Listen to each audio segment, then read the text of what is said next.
Assalomu alaykum. Ushbu loyiha Xalq banki hamkorligida Samarqand viloyati Nurobod tumani Boshquduq MFI'da 51-sonli konturda amalga oshirilmoqda. Bu yerda piyoz ekilgan. Maydon hajmi 10 gektarni tashkil etadi. Bu yerdagi ekinlar zamonaviy usullar bilan parvarishlanmoqda. Hozirda ekinlar o'nib chiqqan bo'lib, ekinlarni yetishtirish jarayoni 210 kunni o'z ichiga oladi. Yetishtirish jarayonida sug'oriladi, tabiiy va mineral o'g'itlar bilan oziqlantiriladi.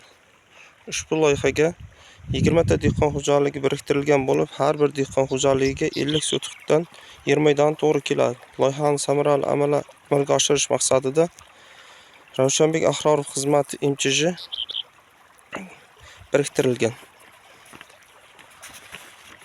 Ushbu loyiha bo'yicha har bir gektardan 60 tonna, jami 600 tonna hosil olish rejalashtirilgan. Mazkur ekin yig'ishtirib olingandan so'ng ikkinchi ekinga ham yuqori daromadli ekin turi ekish orqali yer egalarining daromadlari yanada oshirib boriladi.